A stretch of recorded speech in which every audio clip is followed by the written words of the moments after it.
I'm so excited.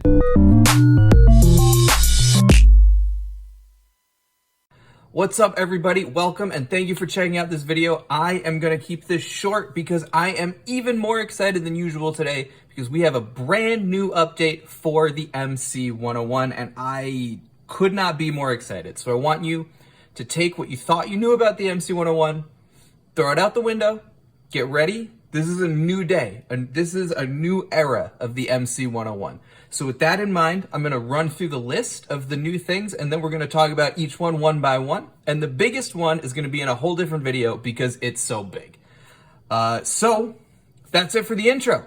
Let's get to it. First up is the big feature. We have a tone partial editor shoved inside here, and that might sound like words that don't make a lot of sense, but basically it means we have full access to the Zencore synth engine. We can make our own stuff just like in Zenology Pro or just like on the MC-707. We can do all of that in this tiny little box, and it is amazing. So I'm gonna talk a little bit about it here. There's gonna be a whole nother video that I do that will talk about all the details of what you can do with that feature, and it's great. It's really, really great. So next up is undo and redo, which has some limitations, but is super useful. There is a clip import and clip export function that will let you communicate and bring clips between the 101, the 707, and the Verse Lab. And also, I believe Roland will be starting up a marketplace that you can like buy clips that will fit in with your songs, which is kind of really cool. We have a few new MFX, which are actually really, really, really great. We're going to talk about them in some depth because I'm really excited about those as well. Pitch bend, hold, like sustain pedal, that sort of things can all be recorded by the sequencer, and you don't even have to give up your 4 motion lanes, which is really cool. I'm going to talk about that. The arpeggiator works from external keyboards. Very exciting. You set key and scale per project, which I think ties in. I'm not 100% sure, but I think that'll tie into the clip import export stuff that we're going to be able to do. There is a scatter step edit, which we're going to talk about a little bit. I have a really neat little hack that I've been using that for, and it's really super cool.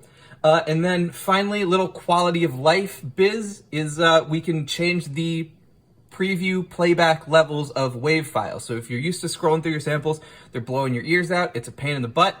We can fix that now. So that's it. That's the list. Now I'm just going to read through the update manual and talk you through what I've been doing with each of these little things and what makes every one of them so exciting to me. This is a huge, really honestly like game-changing update for the 101, and I couldn't be more excited to share it with you. So let's go. All right, so right off the bat, I've got an initialized project here. It might not look the same as your initialized projects, but that's okay. We have initialized patches here and the drum kit here. So the first thing we're going to talk about is the undo redo function. Now, this may not be as comprehensive as you're hoping it is off the bat, but it's really, really useful for a couple of things, and I'm going to talk about what specifically I find so useful about it. So the first thing, we're going to get a little drum beat going here. You know what? I'm actually going to change this kit to something that probably will sound better on whatever device that you're listening to this on. Let's do... Perfect. Right, so we're just gonna do...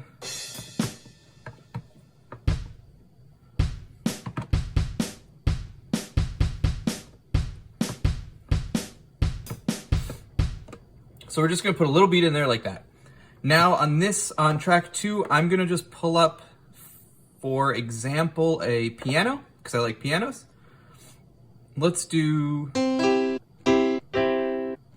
this piano. So say I want to put something down here.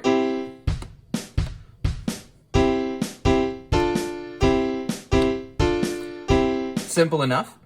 Now, this is something that I like to do a lot, which is record something over that. So like, maybe I want to make it longer. We're going to double up the sequence. I'm going to hit record.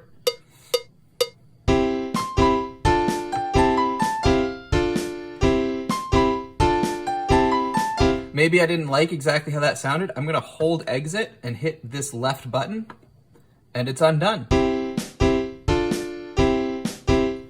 That's pretty cool. I know that's trivial on a lot of other things, but it's pretty new for us here in the 101.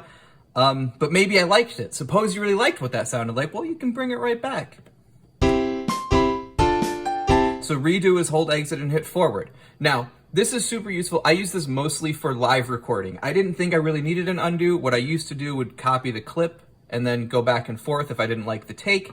But this is really, really good for getting takes and getting to something that you really like. The other thing that it's really useful for is... if you accidentally have a step selected and maybe you hit a bunch of buttons on your MIDI controller, right? This has happened before to me many times. Maybe it's happened to you too. But now when you play it,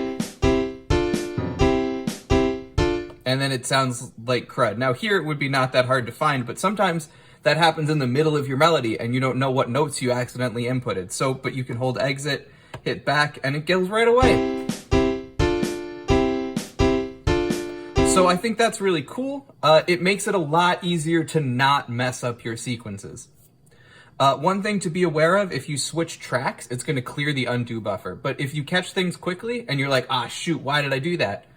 Easy enough to undo. It's really great. I would recommend when you're messing around, if something goes bad, just try hitting exit and back, and it often will get rid of it. And that's really, really good. That's super useful.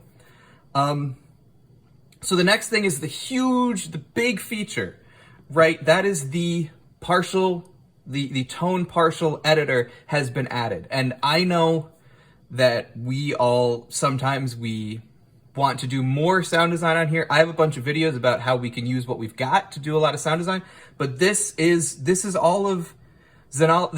about all of Zenology Pro, the whole Zencore engine shoved in here. The Zencore engine, mind you, is the same thing that drives Roland's Phantom, like the $3,500 huge flagship stage piano.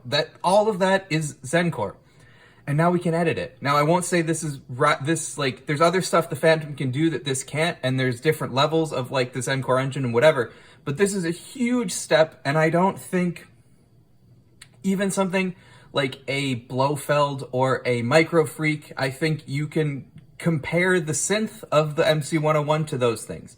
And I mean, it's another world. This is a whole synth now. So I'm just gonna talk real briefly about how you might want to approach the synth engine. I'm gonna do a whole different video about the best, like what every parameter does, how this works. But I'm just real quick, we're gonna talk about how I approach it. So the first thing we're gonna do, I'm gonna start on track 3, which is an initialized tone. Sounds like this. Probably something you're familiar with. And where you're gonna go, we're gonna hit Shift and Sound, and we're gonna scroll 1 to Partial, and we're gonna click Partial. And once you click Partial, this is the important bit. This part of the MC-101 is not an MC-101 anymore. This is just a synthesizer. So forget about the rest of the MC-101. This is our synthesizer. We got 4 knobs, 4 buttons, a rotary encoder, and this screen. And that is a Zenology synthesizer. And that's as small and compact as you can possibly make it. And I really actually think it works really well. So when we're in this mode, there's a few things we're gonna see on the screen. We see a page number. There are 29 pages. We see a label for what this page is about, and we see a fraction in parentheses, and this tells us how many pages are in this section. So right now it's 1 of 2, so if I scroll over, now we're in 2 of 2 of common. So the first 2 pages are common. The next 3 through 12 are oscillators. Zenology has 4 partials. They each work as independent synthesizers, it's incredible. Again, we're gonna talk about this in the other video. I also have a lesson series that's ongoing about Zenology Pro, which will be very useful in exploring the sounds that we can make here. 13, 14 pages are filter.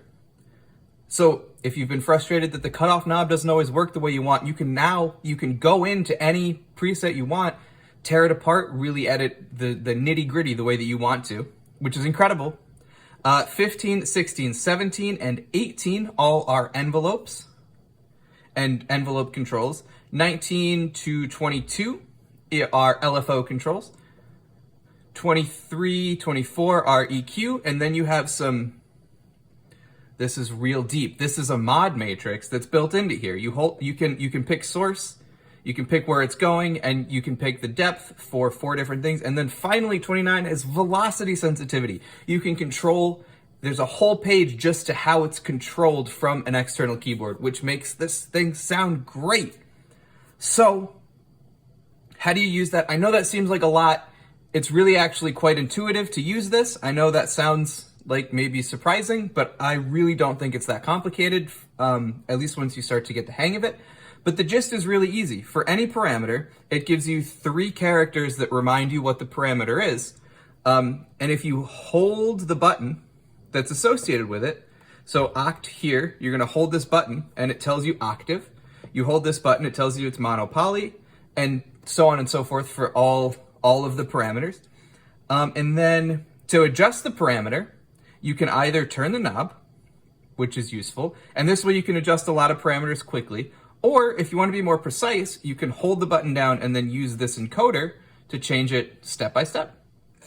So there's 2 ways to do it, which is cool. I know a lot of people don't like clacking this knob a lot, so it's really easy to make big swings with this guy, with the knobs here, and then you can do little micro adjustments with this if you want to, and it's awesome. It's really great. You can do so much with this just as a synthesizer, just looking at this, and then once you have sounds you like, obviously you're in a groove box, which is fantastic. And I mean, if you want a good way to waste, you know, all of the time on a bus trip or a train trip, like I can't fathom a better device, honestly, at this point. And it's really amazing. So one thing, if you keen-eyed viewers might have noticed that I said there are 4 partials and that you can use each partial as its own synth, and you might have noticed that there's only 1 envelope page and 1 filter page and there's 2 LFOs, but there's only the 2 LFOs. But you might want to do different LFOs for different partials. And you can do that. I don't know if it's in the manual, to be honest, but you can do it. You can do it. All you got to do is you hit shift. And again, remember this screen, this section of the 101 is just about the synthesizer right now. So if you hit shift and you hit one of these 4 buttons, you'll see it says quickly partial 1 edit on or off. And the light actually lights up to tell you if the partial edit is on. So if you only want to edit partial 1, just turn partial 3, 4, or 2, 3, and 4, turn those off. Now when you edit the LFO settings, you're only editing the LFO for partial 1. So you can do them all together, you can do them in pairs, you can change them up. Possibilities are endless. Again, we'll cover this in another video. I don't want to take too much time here, but trust me, this is awesome. This is really fantastic. All right, next up is multi-effects. And I know I sound very excited, but that's really just because I am really excited about this. I've had this for a little while and I'm just really excited to share it finally with people. So first up, there's 3 new effects. There's an exciter, a phonograph effect, and the JD multi-effect. So real quick, I don't want to go too in depth, but if we click multi-effect, these, I don't know if you know, if you're just on the MC-101, you might not realize this, but if you've used Synology Pro or maybe the 707, these are arranged in groups. The multi-effects are arranged in groups. There's like EQ effects, then there's some simulation effects, then phasers and choruses, and then lo-fi, and then multi-effects and whatever. So they're all the new effects are in different places. So if you scroll all the way to the very end, you get the JD multi-effect, which is, I mean, it's cool. There's a lot here. You have a distortion, a phaser, a spectral effect, which as far as I can tell is like a graphic EQ, more or less, and then an enhancer. So that's a lot. That's a lot. I assume this is taken from their hardware devices. I think like the JD8000 or something was a hardware device from the 90s that Roland put out that did these sorts of effects, and also I think it was like a synth or groove box or something. It was a rack mount, if I'm not mistaken. I'm sorry, I wasn't around in the music world in those days. But anyway, it's really cool. It sounds cool. If you really want to take a sound and rough it up, this is a really nice way to do it. Because you got all these effects. You can change the order. If you scroll here, I think it scrolls through every permutation of these 4 effects that you could want. which is really neat. And then there's there's a lot of settings for the drives, the phaser, for all of them. There's many settings. Read through the manual, check it out. It's a great thing to do if you want to take like a sound from like, this is an okay sound, to like, man, that is an affected sound. You know what I mean? So it's really cool. And that is the multi-effect. The next effect we want to talk about, all the way back near the beginning, is the exciter. So for the exciter, I just want to put a little sequence in here. Let me quantize it.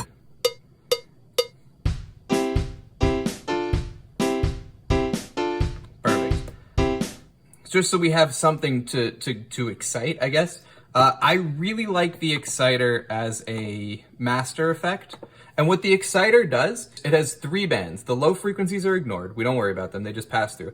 Then there's 2 compressors. There's one on the mid and there's one on the high. And actually it's stereo, so there's 4 compressors, but it doesn't matter. But on the mid band and the high band, there's a compressor. And when the volume of that band drops too low, the compressor is going to kick on and raise the volume of that a little bit. And you can determine how much that is. This is going to be your knobs are by default going to be the gain for each one, but there's also, you can change the threshold and stuff.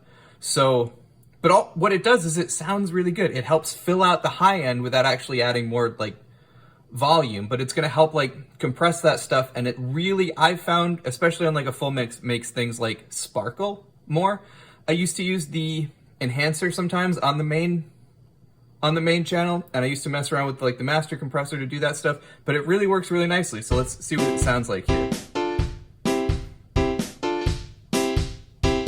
That's a lot. You don't necessarily need that much.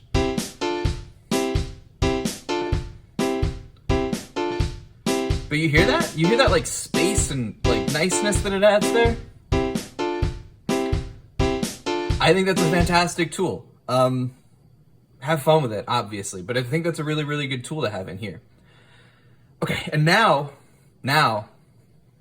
we have the phonograph effect. And the phonograph effect is special because the phonograph effect, if you're not familiar with Roland's other products and with some of the music trends of today, lo-fi hip-hop, lo-fi house are 2 popular genres these days, and they're made, by and large, a lot of them are made on the Roland SP404, which there's a new one that just came out not long ago. And one of the main reasons that they're made there is because of this Roland's vinyl sim effect. I've talked a little bit about, I don't know if you've seen or heard, but I think that the MC-101 can be really useful for making those genres because it can resample itself and it can do a lot of stuff. But now we've added this phonograph effect, which is really quite incredible, I think. So one more time, we're going to look at this track. I'm going to get rid of this, but this time I'm going to play something a little bit different. And I'm going to slow the tempo down. I don't know, something like that. Ready? So we're going to be like...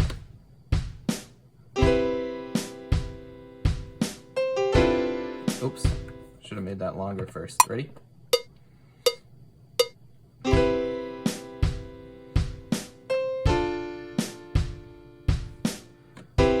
Simple, right? Now, though, we're going to go to multi-effect, and we're going to change this. Now, phonograph is in the lo-fi section, which comes a little bit past halfway, I think, if it makes sense in my head. And it is here, phonograph section. So phonograph is going to simulate a vinyl record, more or less. And let's see what this sounds like now. And so you've got different things that you can do here. In fact, you know what? Instead of doing it here, let me put it on the whole track because it's a little bit easier to hear. So we're going to turn it on and we're going to come over here to phonograph. Very nice. And now what you have here, so let's play. Your frequency range, which is this low pass filter that sounds very nostalgic. And this knob will change the total wow flutter, which is 2 different levels of pitch shifting.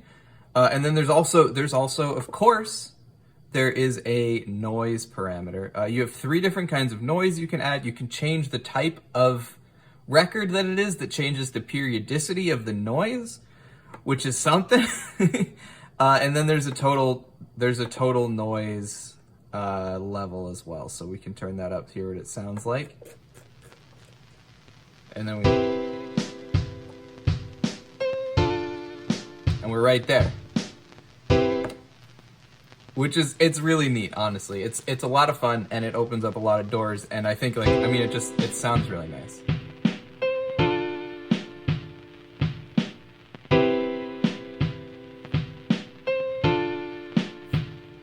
Just like that. I mean, that was almost no effort, right? Which is pretty neat.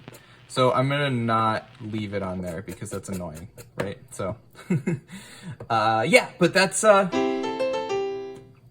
are the new multi-effects. I think they all add some nice stuff. So bear that in mind, play around with it. I think it's super fun. Okay, next up, that actually leads well into the new scatter function. So if you don't know, because a lot of people don't use scatter that much, personally, I think it's fairly underutilized. It's very powerful, but it can be complicated. But there is a feature where if you push the scatter button, you can set this by hitting shift and scatter, and you change the setting to mode alternate or momentary. So the difference is that in momentary, if you hold it, it activates scatter, and then you let go and it doesn't. Alternate, you hit scatter, and now scatter is active, and then you hit it again and it's not active. And when scatter is active like this, it used to be it was just playing like the scatter effect on the pads, but now you have a separate setting for the scatter sequence. So if you hit shift and scatter, you can see you used to have pad 1 through 16, you can change each of them, but now you can change step 1 through 16 separately. And if you're not interested in scatter, I encourage you to watch this part, because I have a really, this is a thing that I've been doing for a little bit, and it's actually pretty incredible. And it is just a way to get an extra multi-effect that you can put on any track or on the master. It's pretty cool. All you have to do is set up scatter. I do this in the initial project, so I don't do this every time. It's just by default set up to do this. But if you use these settings, I'm just gonna scroll through them quickly here, but you can pause the video and you can see what my settings are, right? So if you set up all of the settings just like this, what you'll have is scatter steps that don't change the sound at all. And you might ask, why would I want to do that? And the reason you might want to do that is because of these parameters at the end. I guess they're not at the end. But these parameters, MFX2 send, MFX1 send, and dry level was the other one. So if you set dry level to 0 and you set the MFX sends, you can set both of them if you want, but I only have one set right now. Scatter has 2 multi-effects tracks that we never use, or I never use them personally for most things, but they exist. So if you hit shift, and you set that, and then you scroll to the end, you can set multi-effects here. And you can also, I don't know if you know this, but you can change, if you go into settings, you can also change the position. So you could only put it on one track if you wanted to, or even on the incoming audio from your computer. You can do a lot of weird stuff, right? But if it's just on the mix out, I am gonna say I would, oh, never mind, not that yet. But if you hit, so now what happens is, when you press this button, it puts on another multi-effect for free. It's not using the multi-effects from the channels or the master one, right? But look, instant phonograph. It's a button that just turns on the phonograph. That's crazy. That's super cool. So yeah, give that a try. We now have a lot more control over what we're doing with scatter, and that's just the first thing that I've done that does a lot of neat stuff, I think. That's a free multi-effect. I can still use this one if I want to. You can even, right now I can go back to my exciter, turn that on. You can come back, you can keep playing other stuff. The scatter button is flashing, but it's still on. And you can just turn it off when you're ready. It's great. I think that's great. I think it was harder to do that before. I think it's really cool. Give it a shot if you're interested. But that's the new scatter function. Up next, these are simple enough. You can change the volume for the WAV file playback. You do that in the project settings. So if you go to project and then go to settings, you can change, it's the second setting, you can change the preview level for WAV files that you're loading in. And then there's another setting for battery type. So depending on what kind of batteries you put into it, I normally don't have them, so I haven't messed with it, but you can change the battery and that will, I think it will alert you when the battery is low, which is really nice. And I think was an issue that some people had. So that's that. Those are nice menu settings to have. And then finally, we have brand new motion tracks that we can record to, which are pitch bend and hold like the pedal, like there's like sustain. My goodness. But also there's a bunch of other things: pan, expression, volume, foot control, breath control, mod, wheel, reverb, send, chorus, delay, send, channel pressure. All these are really, really cool. And to demonstrate at least a little bit how they work, I'm going to pull out my Sensel Morph controller, which has just a custom overlay that I put on. It's a long story. We don't have to talk about it. I want like a saxophone. All right. We're just going to go like this, right?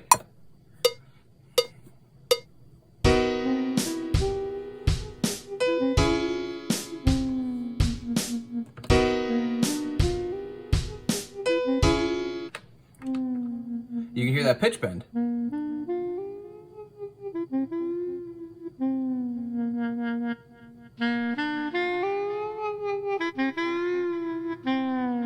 That's recorded into our sequencer now. So if you want to see it, you're going to hit Shift and any step, then you're going to press the value knob. And this brings up your normal 4 lanes of motion, right?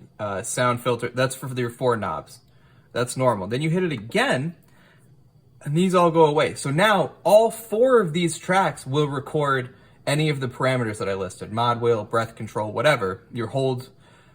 These will record that right in, and then you hit it another time and you get pitch bend. So we're getting like 5 new lanes of motion, which is really, really cool. And you'll notice pitch bend, look at those values. Those are big numbers. This has very good resolution.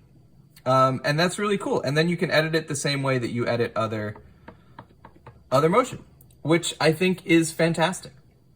So yeah, so that's a really cool new feature that we didn't have before, that I think is just, I mean, it's just happy about it.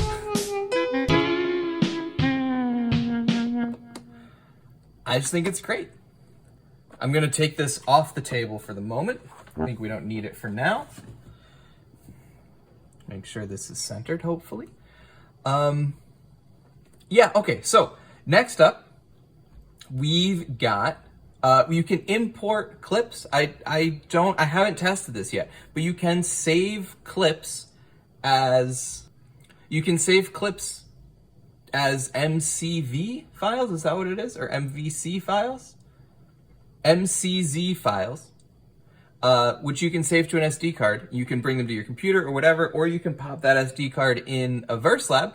You can then transfer the clips back and forth, and I believe the clips they'll stay in key with your song, which is really, really cool. They'll have your note and sound information built in, which is really nice. And I think Roland will probably sell them so that you can they'll be like starter kits for whatever. And that's kind of neat. That's like a neat feature. I think we've covered everything except for the arpeggiator. If we go here, and we turn on the arpeggiator by hitting exit and note. And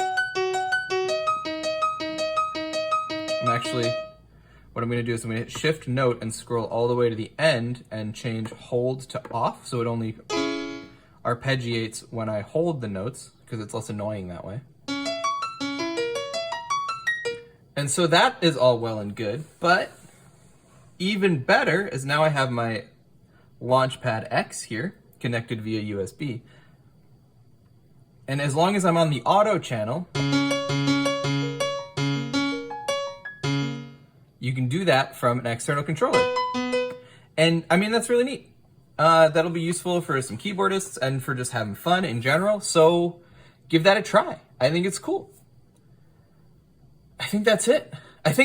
I'm really, really, really excited about this. I feel like that has probably come across. Yeah, Roland didn't sponsor me, but they did let me take a peek at this early. My only sponsorship is me, so check out this song that's about to play. It's out on Spotify and wherever else good tunes are sold.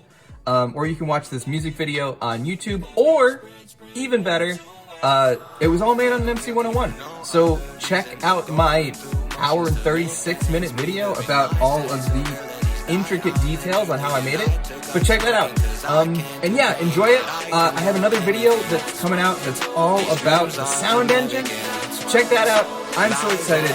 That's all I got. Have a good one. Enjoy. Now happiness is closing my eyelids.